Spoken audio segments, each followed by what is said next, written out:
Assalamualaikum warahmatullahi wabarakatuh. Waalaikumsalam warahmatullahi wabarakatuh.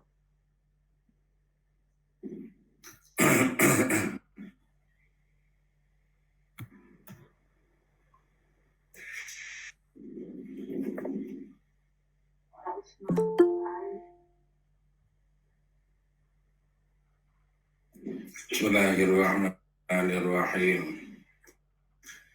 Ila hadratin Abdul Mustafa Sayyidina wa Maulana Muhammadin sallallahu alaihi wasallam wa ala alihi wa azwajihi wa dzurriyyatihi wa ila jamil anbiya'i wal mursalin wal awliya'i wa syuhada'i wa shalihin wa sahabati wa tabi'in wa ulama'i wa musannifin wa jamil malaikatil muqarrabin wa ujalla sayyidi syamsul qudil jilani wa tasawwur sirruhu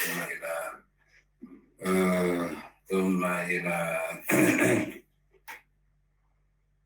musannif hadzal kitab Imam Abu Hamid Muhammad Al-Ghazali rahimahullahu ta'ala wa ila Alawi Abu Bakar Muhammad Al-Syekhar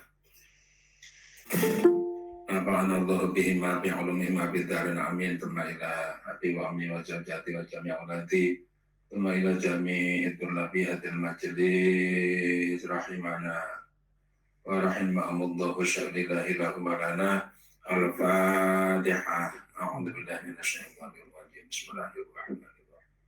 Alhamdulillahi rabbil alamin arrahmanir rahim maliki yaumiddin iyyaka na'budu wa iyyaka nasta'in ihdinas siratal mustaqim siratal ladzina an'amta 'alaihim ghairil maghdubi 'alaihim waladdallin amin. ثم إلى جميع أولادنا جعلهم الله من الصالحين شهدنا لهم الفاتحة. أعوذ بالله من الشيطان الرجيم. بسم الله الرحمن الرحيم. الحمد لله رب العالمين الرحمن الرحيم مالك يوم الدين إياك نعبد وإياك نستعين اهدنا الصراط المستقيم صراط الذين أنعمت عليهم غير المغضوب عليهم ولا الضالين آمين. Aturaken juga untuk semuanya saja Bagong Daya Mawon selamat hadir di media virtual ini untuk langsung kawruh lah bersama-sama panjenengan saya juga sama-sama. Saya hanya membacakan. Sebagian dari teman-teman ada yang izin karena anaknya sakit atau membawa ke rumah sakit dan sebagainya, semoga mendapatkan kemudahan untuk memperoleh kesembuhan, segera diberi kesembuhan oleh Allah Subhanahu wa taala. Lahumul Fatihah. A'udzu billahi minasyaitonir rajim. Bismillahirrahmanirrahim. Alhamdulillahirabbil alamin arrahmanir rahim maliki yaumiddin iyyaka na'budu wa iyyaka nasta'in ihdinas siratal mustaqim siratal ladzina an'amta 'alaihim ghairil maghdubi 'alaihim waladdallin amin. Izin untuk share.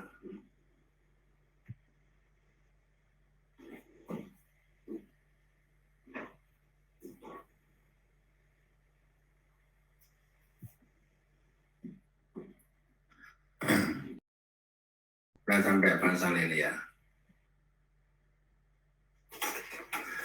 Bismillahirrahmanirrahim. Ini saya besarkan dulu.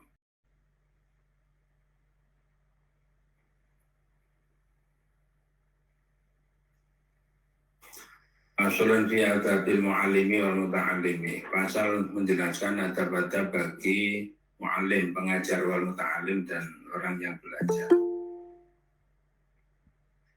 Amal muta'allimu, adapun muta'allim, orang yang belajar itu fa'adabuhu, maka adapun adab-adabnya muta'allim, wa wadha'ifuhu, dan tugas-tugasnya muta'allim itu kathiratun banyak.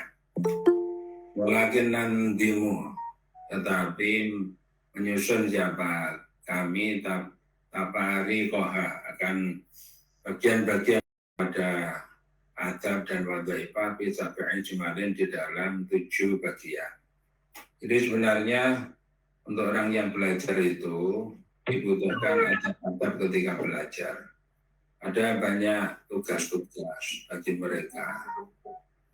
Di sini oleh musannaf atau oleh pengarang ini dibuat bagian-bagian yang jumlahnya ada sebanyak 7. Ada 7 bagian. Al-Wadhifatul Ula adapun tugas yang pertama. Saya baca.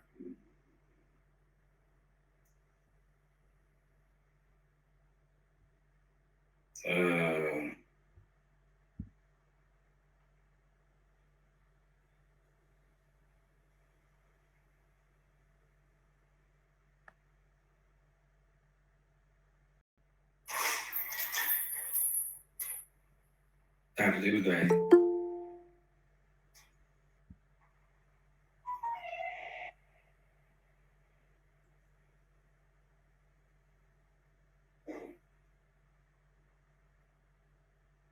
Yeah.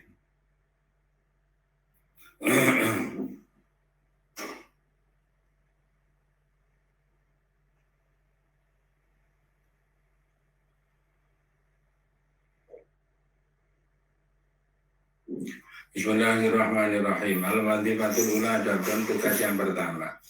Itu taqdimu taharatin nafsi, mendahulukan membersihkan jiwa. An-radha'il akhlaki, dari kotoran-kotorannya akhlak. Tugas yang pertama adalah, ini yang pertama dan utama, bagaimana supaya yang namanya akhlak itu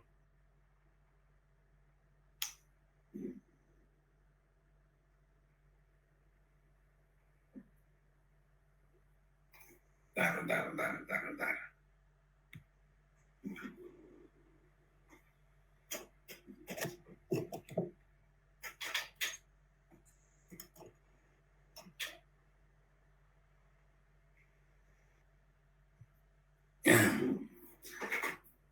Tugas yang pertama adalah mendahulukan terhadap mensucikan jiwa dari akhlak-akhlak yang tercela.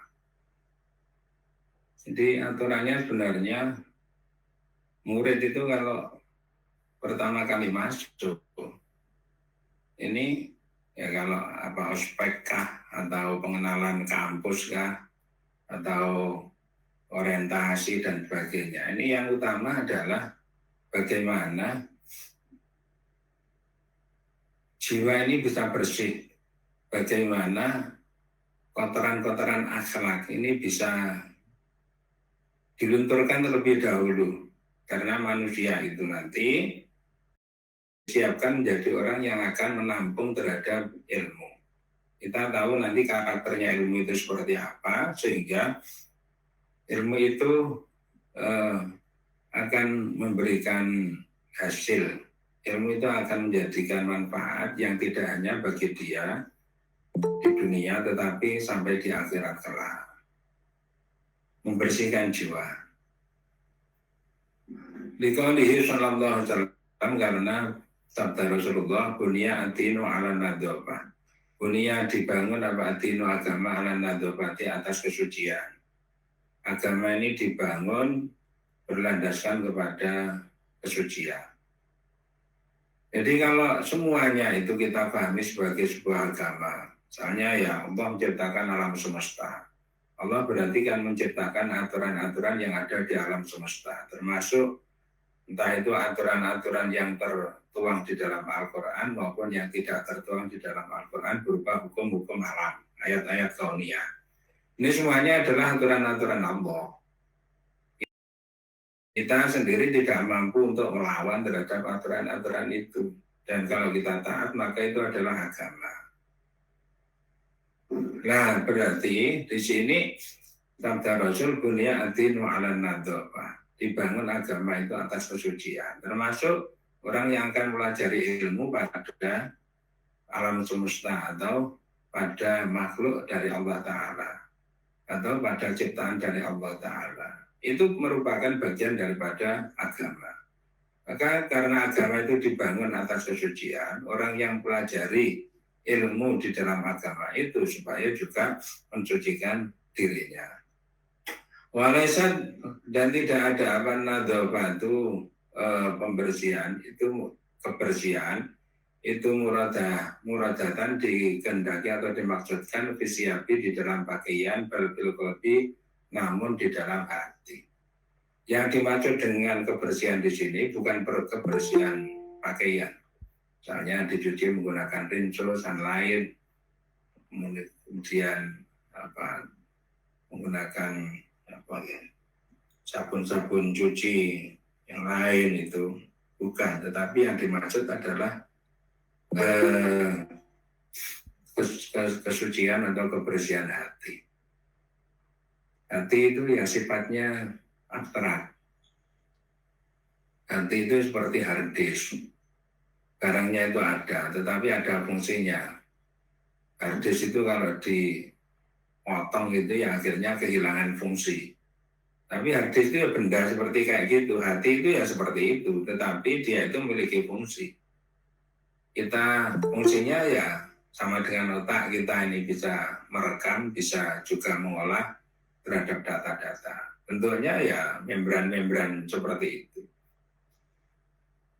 Nah, ini supaya dibersihkan dari kotoran-kotorannya. Dan definisi daripada kotoran-kotoran itu bukan kotoran-kotoran yang kasat mata, tetapi kotoran-kotoran yang bangsa batinia, atau kotoran-kotoran yang bangsa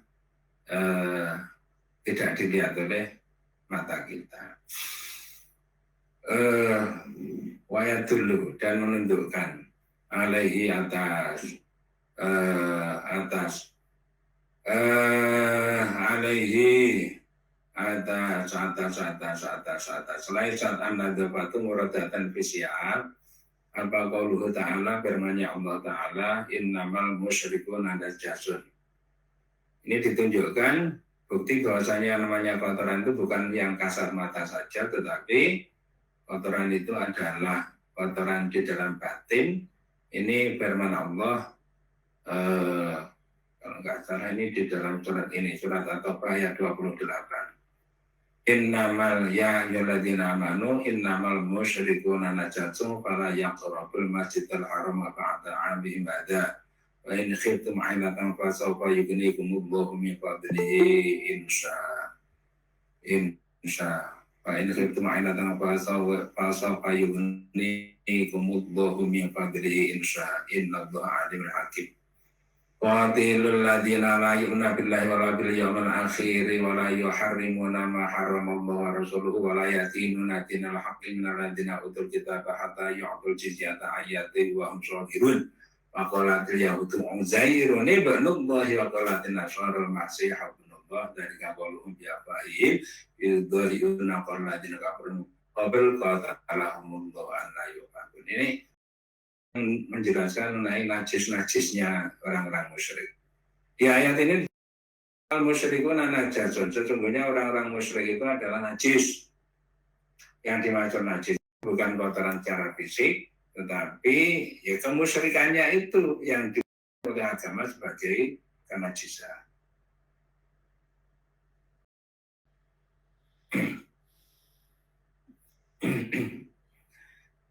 Jadi kalau bertauhid itu suci, nah, tapi kalau musyrik itu berarti mensekutukan kepada Allah, merasa ada suatu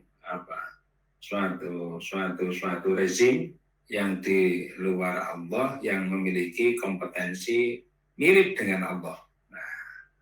Nah ini salah, setting daripada pikirannya itu salah, karena sama sekali Allah itu tidak bisa tertandingi. Kekuasaan-kekuasaan yang dimiliki oleh manusia yang hebat-hebat itu sebenarnya adalah kekuasaan semu. Dan itu kayak market. Jadi kayak kecil sekali. Bukan kekuasaan yang sesungguhnya. Karena pada lokasi yang terbatas, kemudian bidang kekuasaannya juga terbatas, berbeda dengan Allah Ta'ala. Telah menjelaskan siapa Allah najasata, sungguhnya najis, itulah tukhtasu, tidak dikhususkan apa najasah bitiapi kepada pakaian. Allah di sini menjelaskan bahasanya najis itu tidak dikhususkan untuk pakaian. Tidak, najis tidak dikhususkan untuk pakaian. Lagi yang najis pakaian saja itu orang masih kadang-kadang beda pendapat. Kalau air kencing dari manusia itu najis, di luar manusia tidak najis. Itu fikih ya, tetapi kalau kita ingin betul-betul dalam rangka mengabdikan diri kita kepada Allah itu diterima, jangankan gitu, yang namanya pakai pakaian yang walaupun suci tetapi tidak bagus saja itu malu rasanya. Karena dikompar dengan ketika kita pergi ke undangan, kita pergi ke undangan pernikahan, kita pergi ke undangan apa, itu pakaiannya Masya Allah, diambil dari almari yang baru disetrika, bersih. Tetapi ketika menghadap kepada Allah, yang Allah itu adalah zat yang memberi pakaian kepada kita. Allah itu memberi rezeki kepada kita. Bagaimana manusia itu berkhidmat kepada Allah Ta'ala. Ini kelihatannya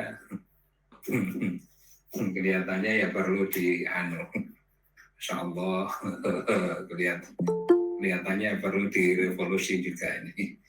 Karena ulama-ulama dulu itu mencontohkannya tidak seperti itu. Misalnya Imam Maliki memakai pakaian gamis yang bagus, baunya wangi, ya baunya wangi. Dan kalau mau mengucapkan qala Rasulullah SAW itu berwudu dulu, berwudu dulu. Inginnya berada di tempat yang suci, yang tinggi, gitu. Ketika misalnya Imam Ghazali ditanya tentang mengapa kok sampai seperti itu, bagaimana tidak, saya itu mengucapkan qala Rasulullah SAW itu seperti saya berdialog langsung dengan Nabi. Kalau mengucapkan kalimat berupa hadis itu dibayangkan seperti berdialog langsung dengan Rasulullah, maka bagaimana orang itu menghadap Rasul, pantasnya itu seperti apa? Ini difikirkan. Insya Allah, kalau sekarang yang menghadapi komputer, kopa-kopi saja hadis Nabi, yang di depan komputer itu apa, suci apa enggak, pakaiannya genap apa enggak urus. Ini kayak gitu itu dibahas karena terkait dengan kesucian terhadap jiwa. Fama lam yamdil al-batinu, fama maka ada pun suatu lam yamdil yang tidak suci atau yang tidak bersih al-batinu batin anil qabaiti dari berbagai kotoran layak bal, maka tidak menerima apa batin al-ilmu akan ilmu nabi yang bermanfaat ini dalam agama. Sesuatu yang tidak bersih batinnya dari berbagai kotoran. Orang yang batinnya itu tidak bersih dari berbagai kotoran. Ya tadi contohkan syirik. Nanti masih banyak teman-temannya, apakah punya penyakit iri, tukang gosip, kemudian lagi pelit, kemudian sombong, riya, dan seterusnya, tukang memaki kepada orang, jiwanya itu keras, hatinya keras, dan seterusnya. Itu tidak menerima ilmu yang bermanfaat di dalam agama. Pada hati yang seperti itu tidak akan bisa yang bermanfaat. Walaistadiu dan tidak bersinar apa binur ilmi dengan cahaya ilmu. Dan hatinya ini tidak mampu untuk memberikan sinar ilmu. Kemarin sudah saya sampaikan mengenai betapa nasihatnya dari gurunya Imam Syafi'i itu bahwa ilmu itu adalah nur, cahaya. Jadi indikator ya, kalau orang itu coba ini indikator sebenarnya bisa dibandingkan. Masya Allah, ketika belajar di kampus, misalnya, ini ketika pulang rasanya pikiran kok beban banget, pelajaran itu kok berat, ini gimana? Padahal sebenarnya kalau di dalam koridor ini ilmu itu adalah nur, cahaya. Ilmu itu nur atau cahaya. Ilmu itu adalah makanan daripada hati. Jadi orang itu kalau menuntut ilmu sebenarnya dia itu sedang mengkonsumsi makanan. Tetapi untuk hati, kalau secara jasmani kita mengkonsumsi makanan saja menyenangkan, membuat kita itu bahagia, sehat, dan seterusnya, mestinya ketika kita mengkonsumsi terhadap makanan rohani kita itu menjadi enak, nyaman, bersinar, sehingga kita ini bahagia. Tapi kenapa kok jidat itu jadi mengkerut, ya, gosok-gosok dan sebagainya, karena beban daripada ilmu itu. Harusnya ini membahagiakan, kata Imam Waqi kemarin. Syakawtu ila waqi'in su'ahibdi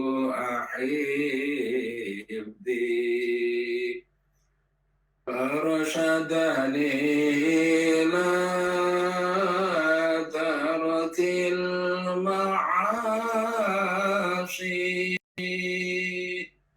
fa akhbarani bi'an العلم نور ونور الله لا يهدى للعاصي. Saya mengadukan perihal rantaknya ilmu saya ini kepada guru saya. Arsyadani lantarkil ma'asyi. Saya makin kemudian menunjukkan kepada diriku supaya hati-hati, tinggalkan maksiat. Maksiat itu menyenangkan sampai orang itu nggak tahu sebenarnya ini maksiat atau bukan toh. Menyenangkan diambil.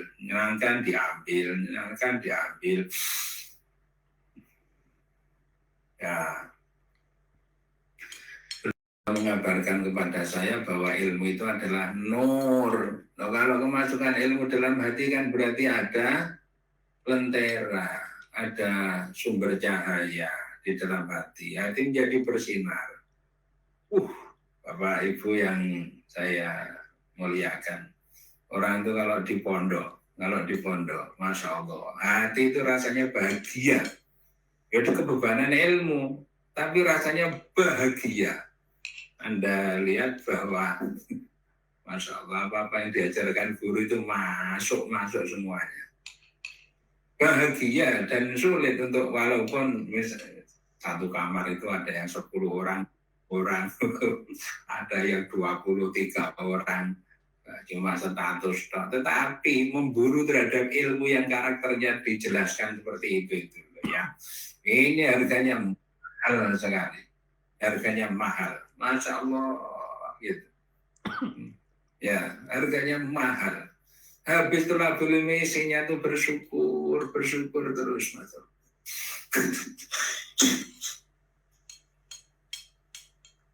Ya, rasanya bersyukur terus. Habis itulah beli bersyukur terus. Masya Allah, gitu ya.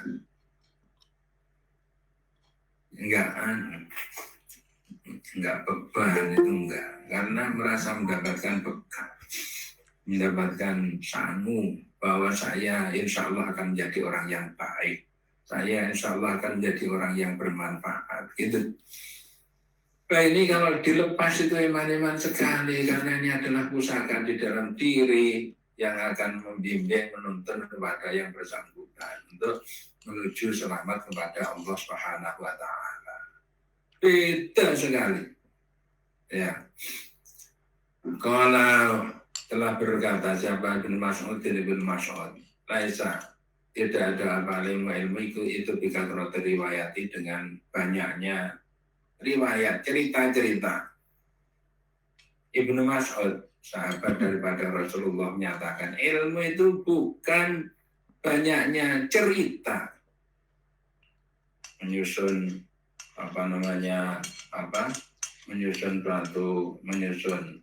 suatu narasi yang diawali dengan pembukaan. Enggak gitu, bukan banyaknya berbusa-busa mulutnya untuk jenis-jenis ilmu keterampilan, bukan seperti itu. Innamal ilmu nurun yudafu fil qalbi.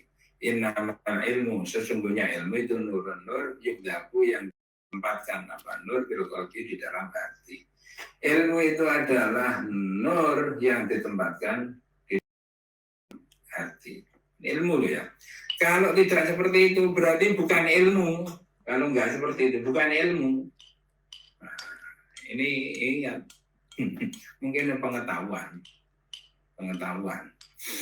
Kalau tidak seperti itu, bukan ilmu. Orang itu kalau ketempatan ilmu dilihat itu enak.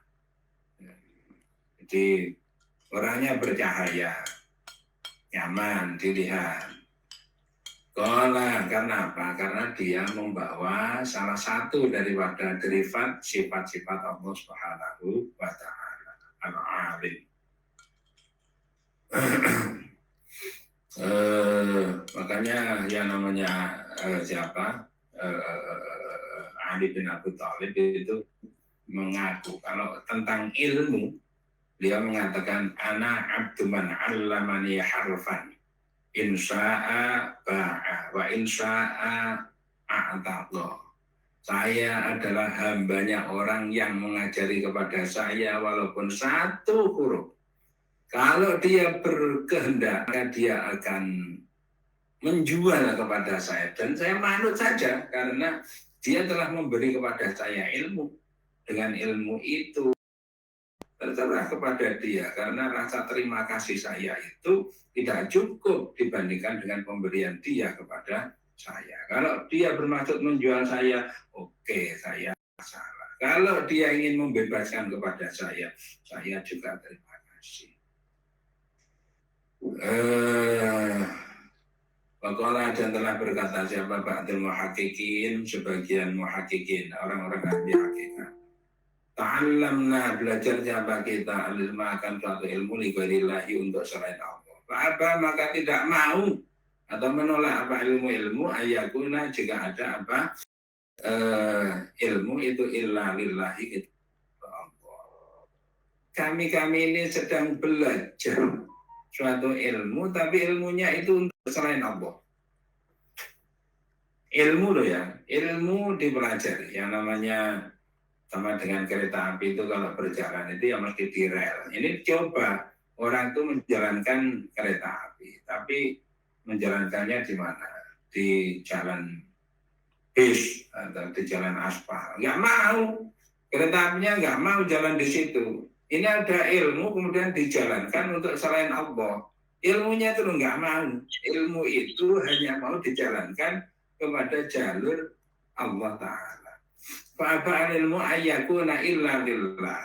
Nggak mau ilmu itu kecuali kalau semata-mata untuk Allah Subhanahu wa Ta'ala. Dan ini harganya mahal ya kayak gini. Jadi kalau ilmu ini jangan dikaitkan dengan harga-harga dan seterusnya. Enggak. Karena orang itu membawa ilmu saja itu syukurnya sudah luar biasa. Karena dia dipilih oleh Allah Ta'ala untuk membawa salah satu marwah dari sifat Allah Ta'ala. Al-ilmu artinya adapun ilmu itu ada tidak mau, wamtana dan menolak apa ilmu alaina kepada kita. Falam tangkasib maka tidak membuka lana untuk kita apa hakikatuhu atau walam tungkasab dan tidak dibuka lana untuk kita apa hakikatuhu hakikatnya ilmu. Efek daripada ilmu itu menolak, tidak mau dijalankan kecuali pada jalurnya Allah itu, maka dengan ilmu itu nggak bisa kasyaf, nggak bisa membuka hakikat dari sesuatu, nggak bisa mengkasyaf. Kasyaf itu berarti membuka tabir, sesuatu yang gaib tidak terbuka, sesuatu yang gaib tidak terbuka. Saya berikan contoh. Dulu di Amerika itu pernah ada suatu eksperimen. Eksperimennya itu isinya mengajak kepada mahasiswa ditawari siapa yang mau untuk ditempatkan di dalam tong yang gede selama 3 hari. Di situ gelap, tapi dibayar dengan perjanjian nanti kalau ada risiko apa-apa maka tidak boleh menuntut. Ini eksperimen di bawah bimbingan seorang profesor.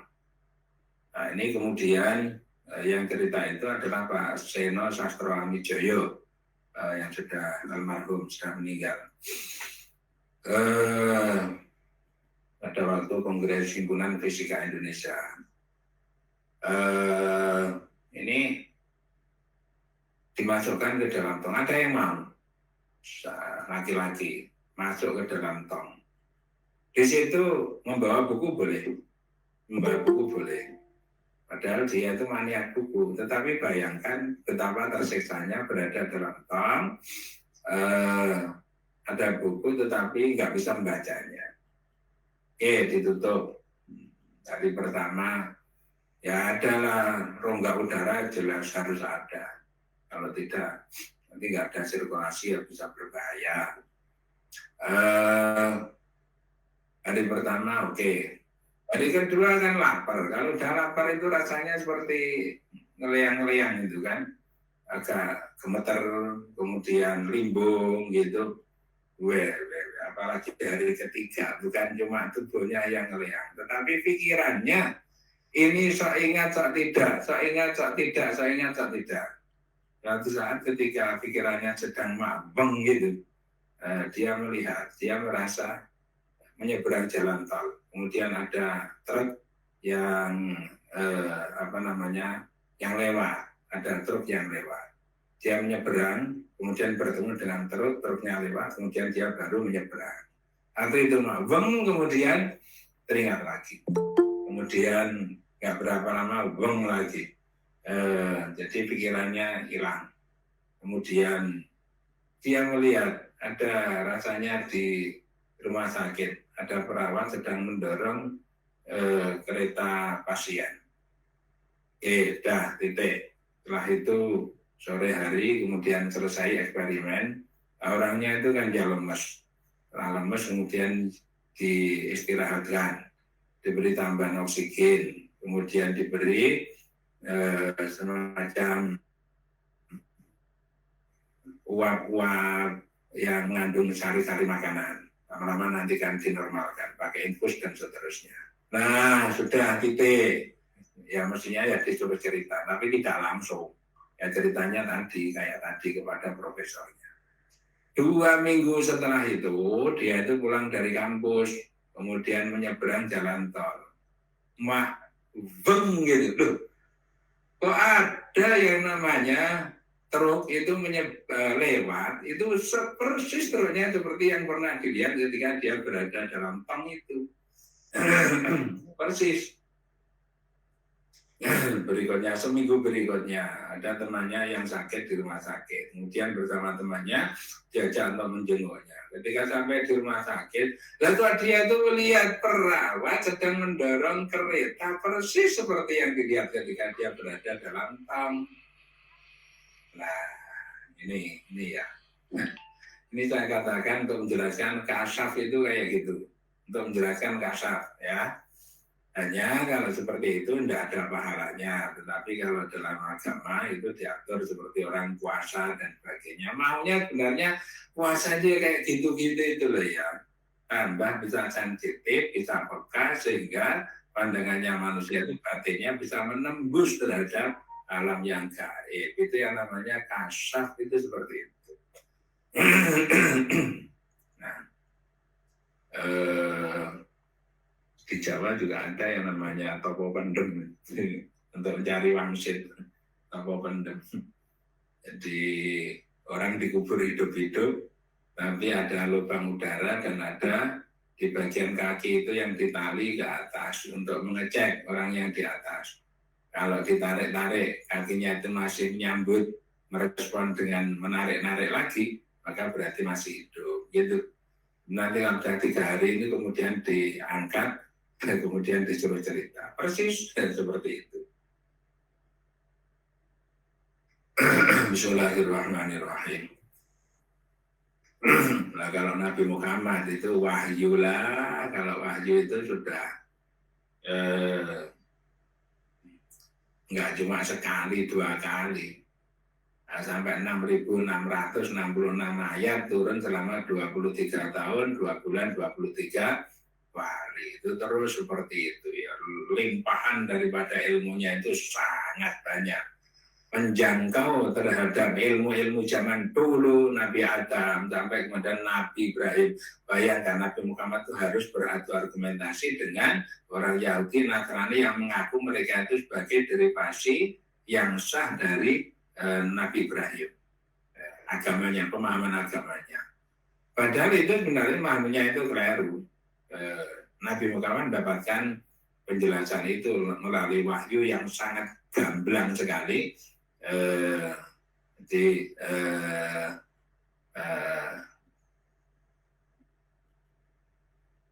Sehingga bisa menjelaskan atau membantah, mengadu argumentasi dengan apa-apa yang dipegang teguh oleh mereka, orang-orang Yahudi, orang-orang Nasrani. Yang Ibrahim Aba Hatim min Huma. Jadi Nabi Ibrahim bukan bapaknya salah satu daripada keduanya. Bukan ya. Bismillahirrahmanirrahim. Bismillahirrahmanirrahim. Wa inna ma hadalalana wa inna ma hasala, dan sesungguhnya berhasil lana untuk kita apa hati suhu ceritanya ilmu wal fadulan lapat-lapatnya ilmu. Jadi kalau ilmu itu dibawa untuk pada jalur yang selain Allah, maka ilmu itu tidak mau, tidak jalan. Yang tinggal itu adalah tinggal ceritanya dan tinggal tulisan-tulisannya. Ya. Tinggal tulisannya dan tinggal cerita-ceritanya. Tetapi kandungan ilmunya itu enggak ada. Jadi ya seperti tinggal kerongkongan, tinggal casing, tapi dalamnya itu sudah enggak ada. Orang boleh melihat bahwa itu indah sekali, baik sekali, tapi itu tinggal casing, isinya itu sudah enggak ada. Dan dulu pernah soal ke Pak Yeto Hamuid Kediri di Bantar Kidul, itu diberitahu la takun talibal ilma kun talibal ilma li ta'amala bi wala takun talibal ilma li tuhadditati. Jadilah penuntut ilmu tapi untuk mengamalkan terhadap ilmu itu. Jangan kamu jadi penuntut ilmu hanya untuk diomongkan saja ilmu itu. Tidak hanya diomongkan. Jadi al-wadhifatu tsaniyah tadi tugas pertama ya bagi seorang murid. Tadi tugasnya membersihkan akhlak-akhlaknya. Kalau nggak bisa dibersihkan sendiri, bersihkan orang tuanya. Kalau tidak bisa dibersihkan orang tuanya, ya dibersihkan guru. Makanya ada kelas edan, persiapan itu penting. Persiapan dalam rangka nanti kalau kelas 1 itu kemudian dimasuki. Di edan itu tidak hanya pelajaran-pelajaran yang sifatnya minor untuk matrikulasi, apa itu tidak, tetapi terutama adalah ini membahas atau menyelesaikan urusan-urusan yang terkait dengan akhlak atau moral dari seseorang. Bagaimana supaya orang itu jenisnya dimurnikan lagi, ya, orang itu jenisnya dimurnikan lagi. Kemudian nanti apabila sudah masuk kelas 1 itu siap untuk menerima terhadap ilmu pengetahuan. Al-Wadhifatu tsaniyah itu ada tugas yang nomor 2, itu ayyuqallila, jika menyedikitkan siapa muta'alim ala ikahu akan ikatan-ikatannya muta'alim. Ayub itulah dan menjauhkan siapa muta'alim an watanihi dari daerahnya muta'alim. Nomor 2, seorang murid itu supaya nggak terlalu banyak punya ikatan-ikatan, punya kumpulan-kumpulan. Selama dia masih menjadi murid loh ya. Organisasinya banyak. Ada di kampus, ini sudah ada organisasi apa, HMPS. Nanti di luar ada organisasi kedaerahan.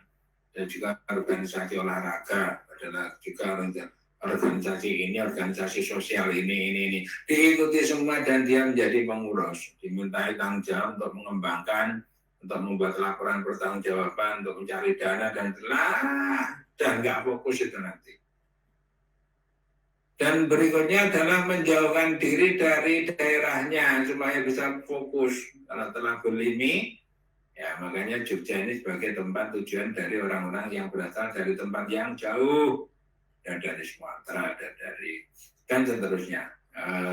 Itu pergi ke Jogja. Bagus itu ya di Jogja supaya ya siap untuk menerima orang-orang itu supaya bisa khusyuk di dalam talabul ilmi.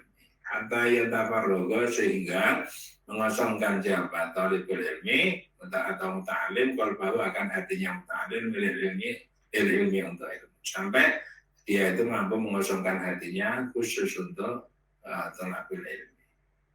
Kalau di itu ya masa kecil itu ada nasihat untuk murid agar supaya berhasil dalam thalabul ilmi di kitab Al-Ala itu ya. Ala tanalul ilma illa bisitatin bi'an majmu'iha bibayani tukaun wahirasan wasdibarun wabulghatun wa irsyadul ustadi wa dulul zamani. La tanalul ilma illa bisitatin. Engkau tidak akan memperoleh ilmu kecuali dengan enam perkara. Dijelaskan pertama adalah juga harus cerdas. Nah, cerdas, calon diberi ilmu ya harus punya kecerdasan. Sekarang kan biasanya diukur IQ-nya dengan tes psikotes itu, tes psikotes. Ada yang bentuknya seperti digital otomatis seperti yang dibuat oleh Poniman itu ada. IQ yang tinggi berapa? 140, 160, dan 180. Nah, monggo lah itu. Tapi juga ada yang nyasar ke masalah intelektual, ada yang spiritual, ada yang emosional, ada yang kayak gitu. Namanya menjadi ESQ.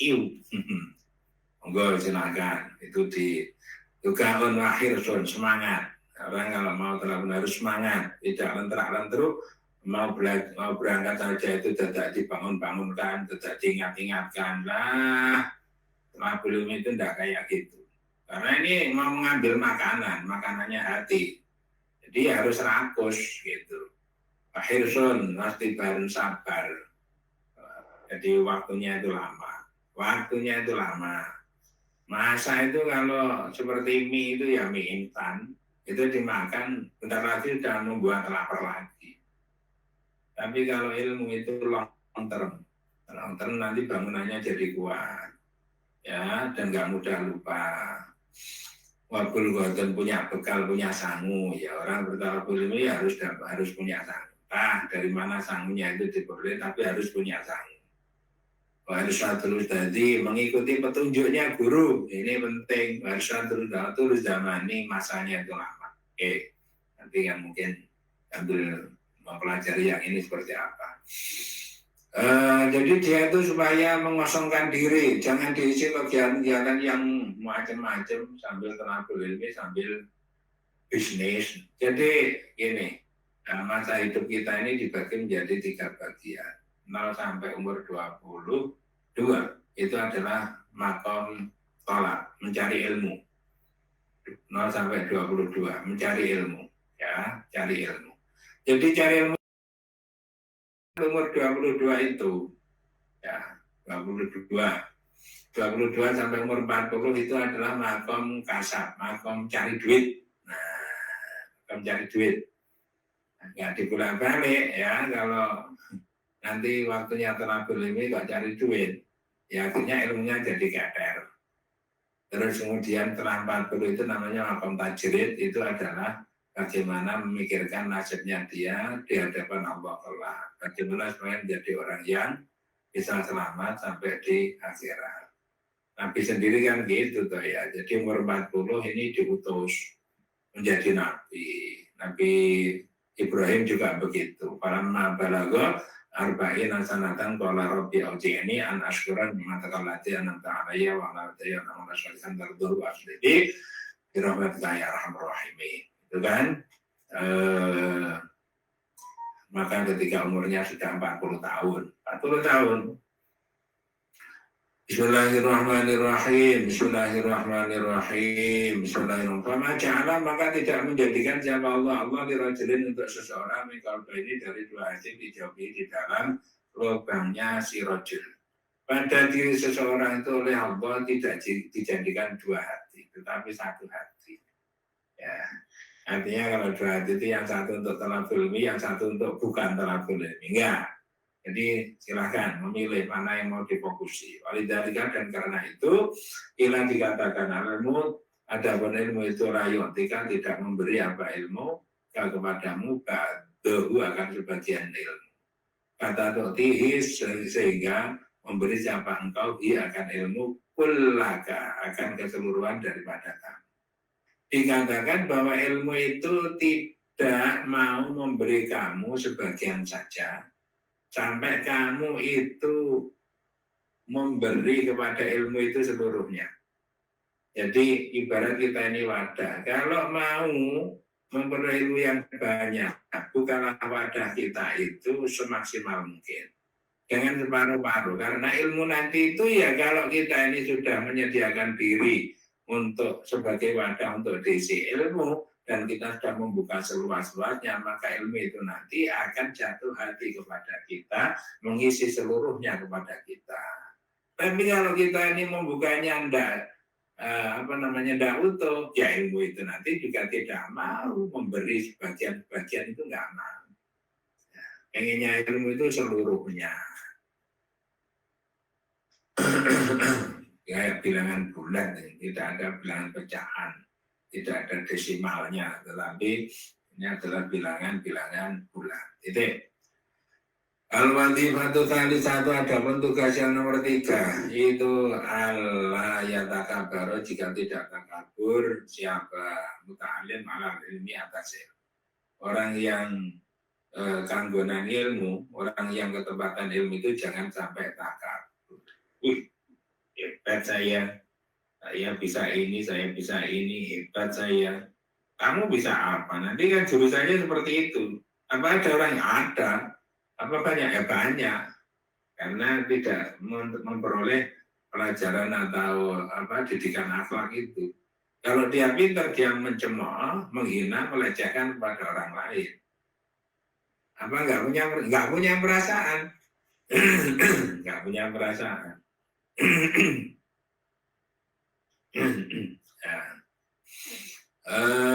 Allah yatakan baru ala ilmi, seperti yang ahli ilmu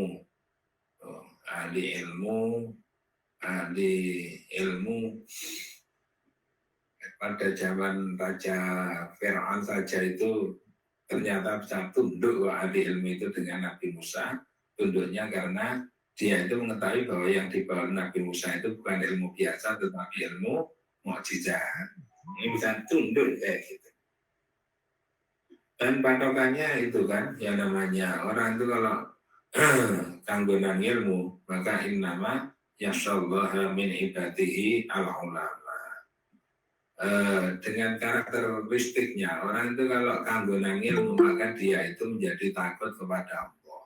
Karena ilmu itu memang alat untuk memakrifati kepada Allah. Ilmu itu adalah alat untuk menjadi tahu Allah itu siapa. Kalau sudah tahu Allah itu siapa, maka dia itu mudah untuk bertakwa kepada Allah gitu. Ya. Kalau tambah ilmu tapi nggak ada hubungannya dengan takutnya kepada Allah, dengan takwanya kepada Allah, yaitu bukan ilmu yang dibawa itu. Kenapa banyak orang itu yang kayak gitu itu karakternya, kelihatannya pintar tapi yang dibawa itu bukan ilmu. Itu nanti kalau menunjukkan itu ya yang diturunkan, yang diwariskan ya jenis seperti itu. Bal yalqa wala yata'ammar. Wala yata'ammar dan tidak mendebat siapa muta'alim alal mu'allimi kepada guru. Yang jadi guru kok kelihatannya kritis tapi sebenarnya mendebat sampai gurunya itu jengkel. Nah, setiap ngomong kemudian dikritisi terus. Nah, ini juga adab ya, kayak gitu itu adab, supaya ditata. Karena gurunya itu mengeluarkan ilmunya itu juga mikirnya betul-betul, kemudian juga dengan niat yang tulus agar supaya murid-muridnya itu bisa paham, tapi kemudian cuma di akhir saja. Bahkan menyerahkan siapa muta'alim ilahi kepada mu'alim zimamal ikhtiyari akan kendali daripada pemilihan. Kalau orang itu sudah paham betul mengenai gurunya itu hebat, kalau orang itu sudah tahu betul gurunya itu hebat, maka guru yang hebat itu juga akan tahu kepada muridnya itu karakternya seperti apa. Sehingga apabila memberikan suatu penjelasan kepada murid, memberikan pengarahan dan bimbingan itu pas. Kamu sebaiknya kamu jadi ini, kamu sebaiknya menekuni ilmu ini, kamu sebaiknya menekuni ilmu itu pas. Sehingga apabila ditaati, dituruti itu tidak ada lain kecuali menyebabkan keberuntungan terus kepada ini, kepada dulu pada masanya Jabir bin Hayyan itu kekhalifahan Al-Mansuriyah di Baghdad ya, Jabir bin Hayyan. Jabir bin Hayyan termasuk pencetus Al-Jabar, tetapi juga termasuk kimia. Dia punya laboratorium sendiri yang berada di dekat istana Al-Mansuriyah. Di sana juga ada masjid. Pak Jabir itu sehari-harinya hidupnya ya di laboratorium. Nah, sulit loh ya. Orang sekarang kalau disuruh di lab itu ya 2 jam, 3 jam itu sudah maksimal. Rasanya dah molat.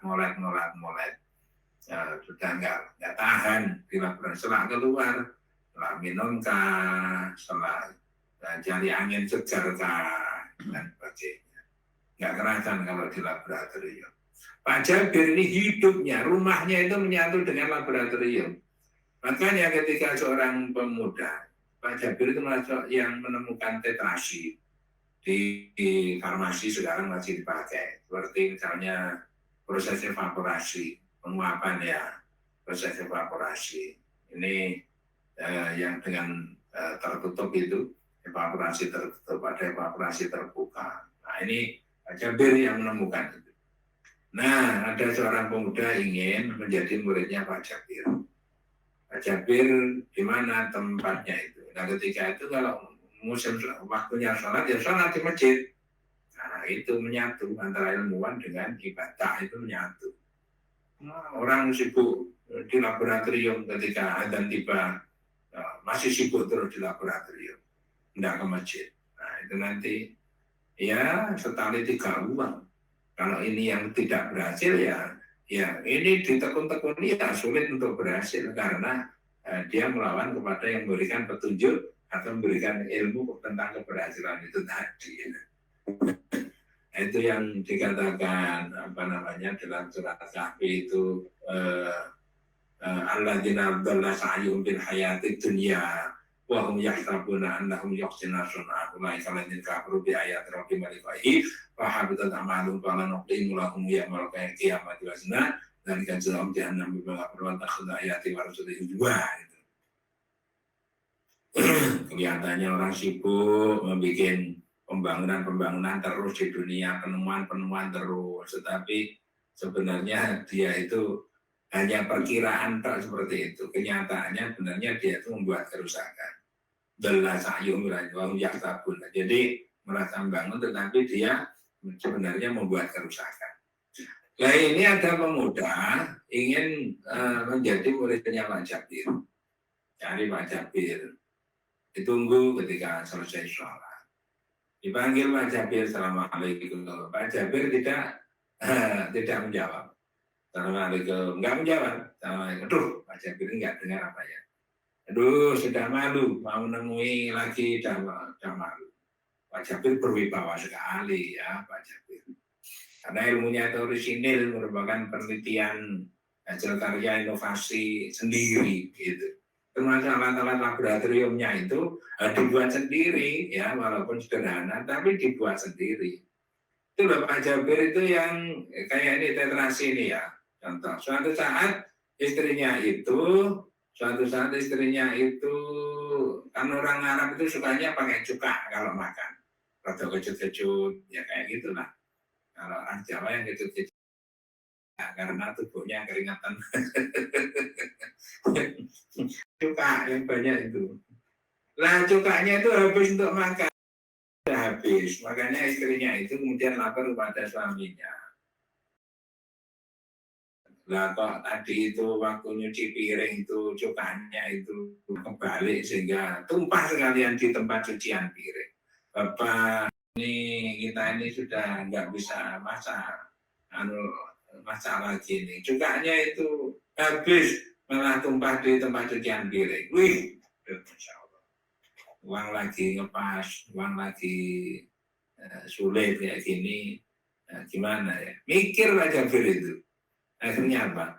Air cuciannya masih ada? Masih. Bawa ke sini air cuciannya. Nah, oleh Pak Jabir masukkan dalam tabung. Berarti di air cucian itu ada air, ada juga cuka. Apa yang terjadi? Oleh Pak Jabir direbus. Karena apa? Dan ditampung. Karena masing-masing komponen air itu punya suhu boiling water atau titik uapnya, titik didihnya itu 100 derajat Celcius. Cuka itu sebelum 100 derajat Celcius dia itu sudah mendidih. Sehingga ketika dipanasi, nanti yang pertama kali uapnya itu muncul, kemudian mengalir ke selang, kemudian ditampung, itu cuka duluan, tidak tercampur air. Disitulah yang namanya pemisahan satu bahan, satu atau dua bahan berdasarkan pada perbedaan titik didihnya. Itu yang namanya tetrasi. Ya. Nah, akhirnya kena ditampung itu kena lah, alhamdulillah. Ilmu itu ya, ini yang dicontoh sampai sekarang di lab-lab kimia, di lab-lab farmasi, kayak gitu model. Ada yang destilasi bertingkat, ada yang destilasi tunggal.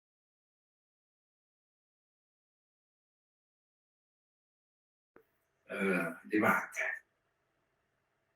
Nah, pemuda ini kemudian besoknya lagi menemui lagi Pak Jabir. Dari mana menemunya? Ya di Tuman.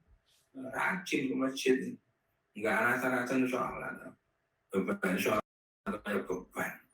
Sholat ada kewajiban sholat kok risih. Alah, tipe apa kayak gitu. Ini kemudian salam lagi, assalamualaikum. Ini seperti kemarin lagi, tidak digubris sampai hari ketiga, barulah Pak Jabir itu menanggapi. Ini pemuda ini kok serius, sejak saya nggak care kepada yang bersangkutan, sejak hari pertama sampai sekarang kok serius terus mencari saya. Terus akhirnya jawab, ada apa pemuda? Ini Pak Jabir, saya itu ingin menjadi murid Bapak. Saya ingin sowan kepada Bapak. Oh gitu. Ya, kalau begitu ya besok ya pergi rumah saya. Apa rumahnya mana? Saya tidak punya rumah kecuali laboratorium. Gitu. Saya tidak punya rumah kecuali laboratorium. Akhirnya besoknya datanglah pemuda ini kepada Pak Jabir. Kemudian setelah itu ngetuk pintu, assalamualaikum. Pemuda. Pemuda. Ini kamu tahu toh. Nah, ini apa namanya? Ini namanya raksa. Raksa itu adalah Hg, hidragium. Hg warnanya mengkilat. Ini juga sifatnya seperti racun. Nah, gitu. Kamu lihat alat-alat yang ada di sini. Sudah silakan dilihat, semuanya dilihat. Macam-macam ya, ada timbangan raja, ada lagi tungku perapian gitu, ada lagi tabung-tabung reaksi dan sebagainya. Ini setelah dilihat-lihat gini. Tadi apa namanya ini? Rasa. Di kampung sana itu ada orang kafir. Orang kafir itu bikin onar terus. Upama di perumahan gitu ganggu komplek perumahan terus. Ini banyak orang yang menyarankan supaya orang ini disingkirkan saja. Tapi menyingkirkan di mana ya supaya lebih halus gitu. Kamu bisa enggak membawa rasa ini, entah bagaimana caranya supaya bisa keminum kepada dia. Kalau sampai keminum maka orangnya ini akan mati. Amanlah kampung itu, amanlah komplek itu dari orang yang ganggu terus. Dia itu kafir, teriak, suka mabuk dan sebagainya. Wah, gitu pemuda ini. Pak Jabir, nah ini kan bertentangan dengan agama dan adat kita. Enggak. Oh ini perjuangan kayak gini. Ayo. Jadi kulil ladina kafaru suratan faq. Kulil ladina kafaru yang tahu yuqala ma qatalam wa yang tu faqad madad sunnatul awwalin wa qatil ma ta'ala takuna finatu wa yakuna tinu kullu lillah wa inna ta'ala Allah wa ya'na kasir. Ya itu ayatnya banyak yang suruh merang-merangi kayak gitu banyak. Nah, kamu belum bisa memberi putusan. Saya beri waktu kamu sehari semalam. Besok kamu harus memberi keputusan ke sini. Nah, akhirnya pulang. Anak ini pulang. Ya, mau jadi murid, judulnya ini mau jadi murid. Tapi ujiannya kayak gitu itu. Besok itu kemudian pulang. Semalam suntuk ini kayak nggak bisa tidur. Terganggu sekali. Masa iya, saya harus membunuh orang kafir. Tapi ini ya memang betul-betul untuk perjuangan ya kayak gini.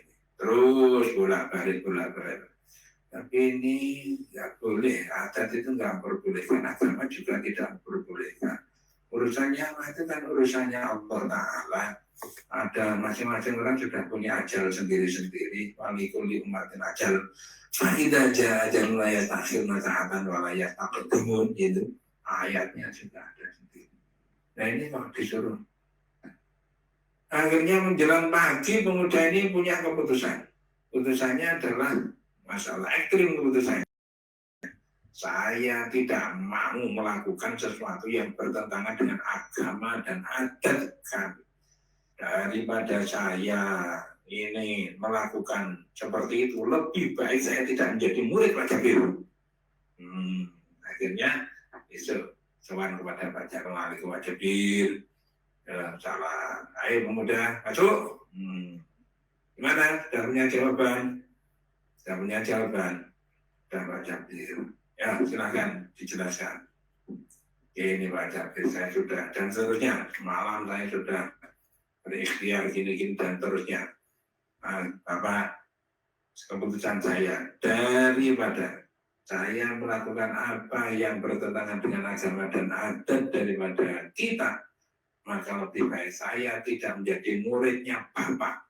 Tak masalah bagi saya. Oleh Pak Jabir langsung pundaknya pemuda ini ditepuk-tepuk. Oleh gitu, kamu saya terima menjadi murid saya. Kamu saya terima menjadi murid saya. Di orang seperti inilah ilmu pengetahuan itu apabila diberikan, maka nanti yang ada itu bagaimana membuat kemaslahatan kepada masyarakat. Bukan membuat menang-menangan, bukan membuat oke-okean saja itu ya, tetapi membuat kemaslahatan kepada masyarakat. Coba ujiannya sampai kayak gitu. Ya, itu UMPTN-nya atau SN senam PTN-nya itu seperti itu.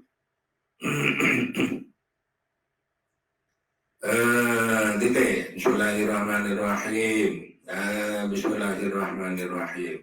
Kal maridi seperti orang sakit, al-mudnafi yang akut, yalko menyerahkan siapa al-marid, zimamal ikhtiari akan kendali dari pemilihan ila tabibi kepada dokter min ghairi ayat ahkamah dari tanpa meminta hukum atau meminta pertimbangan siapa marid alaihi kepada tabib bisya'in dengan sesuatu fistid'a'i naw'in di dalam meminta layanan suatu jenis minal anwa'i dari berbagai macam jenis duna naw'in bukan jenis yang ini.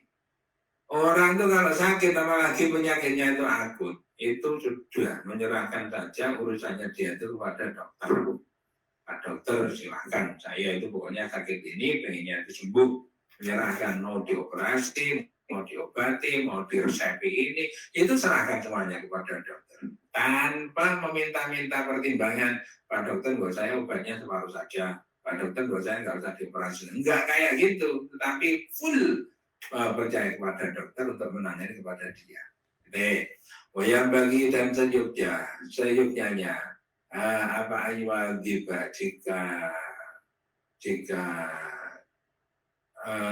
menekuni siapa muta'alim ala khidmatil mu'allimi kepada melayani kepada guru. Nah, ini juga ya, murid ini supaya punya tugas untuk berkhidmah kepada guru, melayani kepada guru. Melayani kepada. Jadi zaman dulu itu yang namanya pengajaran itu ada konten ilmu, ada konten laku. Laku itu treatment. Gurunya kemana diikuti, gurunya butuh apa, kalau butuh butuh sandalnya diambilkan, pakaiannya dicuci. Itu namanya guru laku, guru laku. Kayak gitu. Zaman dulu kayak gitu. Sandalnya kalau mau dipakai sudah disediakan. Kalau mau mandi diambilkan handuk, kemudian diambilkan sabunnya dan seterusnya. Coba kalau kita tengok kepada cerita Musa kepada Khidir pada Surat Kahfi itu, permintaannya Nabi Musa kepada Nabi Khidir itu.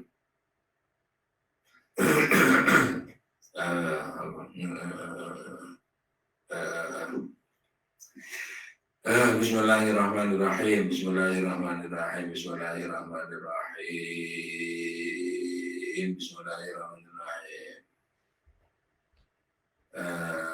Surat Kahfi. Bismillahirrahmanirrahim.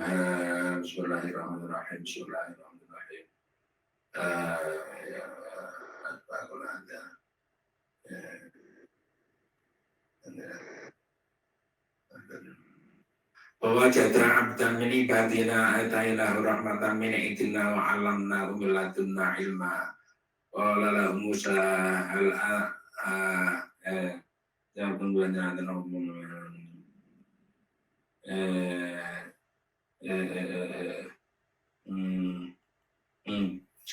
Wajadna abdan min ibadina atainahu rahmatan min indina wa 'allamnahu min ladunna ilma. Masya Allah. Bolehkah aku ini menjadi murid kamu? Wala lantas tati amaya sobro, ya. Lantas tati amaya sobro, wala lantas tati amaya sobro. Wakai patas guru alam alam tauhid bihi khubro. Jadi lah kamu kalau ini ya diajari laku ya oleh Nabi Khidir. Padahal Musa itu sudah menjadi nabi, tapi masih berguru kepada Khidir. Masya Allah, kayak gitu. Nanti aja. Jadi meminta agar supaya diterima menjadi murid. Ini kayak gitu melamar supaya bisa dan manut mau disuruh apa saja itu manut. Lah, inna kalantas nanti amayab sobro. Kamu nanti nggak akan mampu bersabar bersama dengan saya. Wa kaifa tasbiru ala ma lam tuhit bihi khubur. Mana mungkin kamu itu bisa sabar terhadap apa-apa yang kamu sendiri itu belum mencakup terhadap kemampuan, belum mencakup sampai ke sana. Akhirnya dan seterusnya, dan ternyata Nabi Musa itu tidak lolos untuk berguru kepada Nabi Khidir. Bismillahirrahmanirrahim. Itu karena apa? Karena Nabi Musa itu jongkak ketika berada di kaumnya. Itu merasa dirinya itu paling super. Ya, apa yang mampu untuk melawan kepada saya?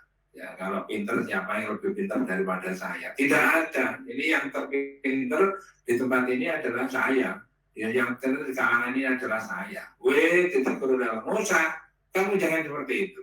Sana di tempat di kampung sana itu ada orang yang lebih pintar daripada kamu. Silakan kamu. Langsung Nabi Musa jelek itu merasa apa yang dikatakan itu keliru. Ya Allah, bertobat Nabi Musa kepada Allah. Kemudian minta izin untuk mencari orang yang disebutkan oleh Allah Ta'ala tersebut dan seterusnya. Nah, mereka seperti sesuatu seperti hadis Ruya yang diriwayatkan apa makna Zaidah bana Thabit sesungguhnya Zaid bin Thabit itu sholat siapa Zaid bin Thabit karena jenazah atas suatu jenazah. Aku ribat maka didekatkanlah kepada Zaid apa bugulatun keledai biar kabar supaya menaiki siapa Zaid akan bugulat. Suatu saat Zaid bin Thabit itu adalah termasuk sekretarisnya Nabi menyalati jenazah.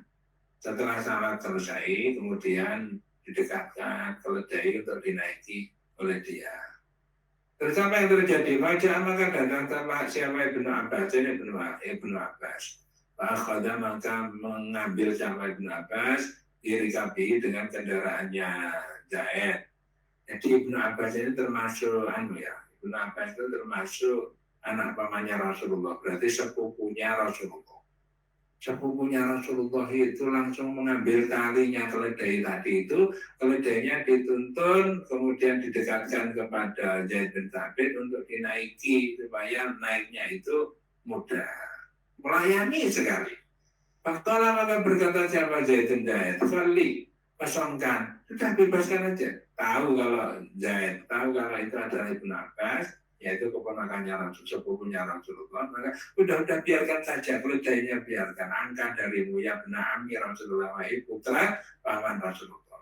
Tolong sudah biarkan saja di situ, nggak usah kamu pegang-pegang. Pakualah maka berkata Ibnu Abbas. Kata demikian ini Amarana telah memerintahkan kepada kami anak Allah Al-Marona telah perintahkan siapa Nabi kepada kami anak Allah jika mengerjakan siapa kami berulamai kepada para ulama al-kubarai dan kepada para tokoh-tokoh. Pak Zaid, ini adalah apa yang telah diajarkan oleh Nabi kepada kami agar supaya kami ini memfasilitasi kepada para ulama. Kami ini melayani kepada tokoh-tokoh. Masya Allah, akhirnya Zaid gimana? Fakobala maka mencium siapa Zaid bin Thabit itu ya tahu akan tangannya Ibnu Abbas. Maka langsung tangannya anak pamannya Rasulullah itu dicium tangannya itu. Maka kenapa dicium tangannya? Kenapa dicium? Maka dan berkata siapa Zaid hakada. Demikian ini Amara telah perintahkan kepada kami anak Allah siapa Rasul kepada kami anak Allah jika mengerjakan siapa kami ya ahli bait Nabi dengan atau terhadap ahli keluarganya Nabi kita Sallallahu Alaihi Wasallam. Ganti tangannya Ibnu Abbas itu diangkat kemudian ditarik kemudian dicium. Kata Ibnu Abbas, kata Zaid bin Thabit, ini adalah ajaran yang telah diajarkan oleh Rasulullah kepada kami, bagaimana kami ini memperlakukan ahli baitnya Nabi Muhammad Sallallahu Alaihi Wasallam. Jadi dicium tangannya itu bagian daripada ajaran Nabi. Allah dan berkata bersabda siapa Sallallahu Alaihi Wasallam, Laisa tidak ada itu min akhlakil mukminin dari akhlaknya orang mukmin al-mutamaliki yang berlebihan illa fi talabil ilmi kecuali dalam talabul ilmi. Untuk kasus talabul ilmi akhlak itu spesial. Akhlak itu boleh kita itu memberi kelebihan itu boleh. Kasus talabul ilmi mengapa itu kok melayani banget ya sama itu boleh untuk kasus talabul ilmi. Memberikan ini boleh untuk kasus talabul ilmi. Fadilah dan dikatakan ala ilmu adapun ilmu itu karbon perlawanan ilmu ta'alir untuk orang yang sombong. Kasaili seperti air mengalir itu karbon perlawanan makanil ali untuk tempat yang tinggi. Kalau ada air mengalir itu pasti tidak mau di tempat yang tinggi. Air itu mengalir dari tempat yang tinggi menuju kepada tempat yang rendah. Ilmu juga begitu. Ilmu itu tidak mau menempati kepada orang yang sombong. Ya, nggak mau. Ilmu itu menempati kepada orang yang bersahaja, orang yang orang yang berwibawa, yang memperhatikan kepada orang lain. Bukan ilmu itu untuk status bahwa dia itu adalah orang berilmu, minta dilayak-layani, kemudian hebat dan seterusnya, dipuji-puji dan seterusnya. Bukan itu. Ya, cukup sampai di sini. Walhamdulillahirabbil alamin. Bismillahirrahmanirrahim. Lam yahdalim qaddu dhahab mutalaman abada wa madata asalafi madatan zamani Irhudawabu falam taharab wa Dubabadun labadahu fi jismi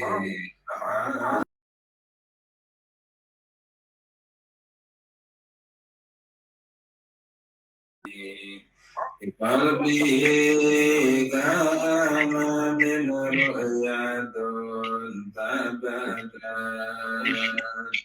Wala yurana atharu ba'udin minhu fi alani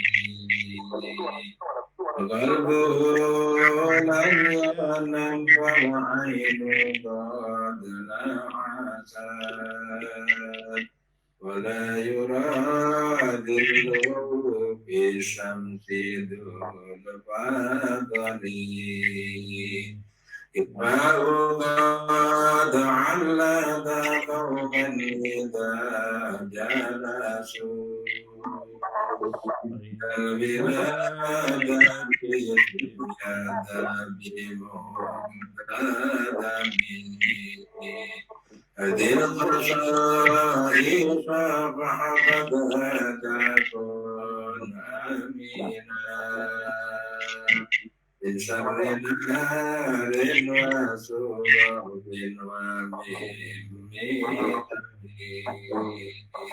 بسم الله الرحمن الرحيم سبحانك اللهم وبحمدك أشهد أن لا إله إلا أنت أستغفرك Walhamdulillahirabbil alamin. Assalamualaikum warahmatullahi wabarakatuh.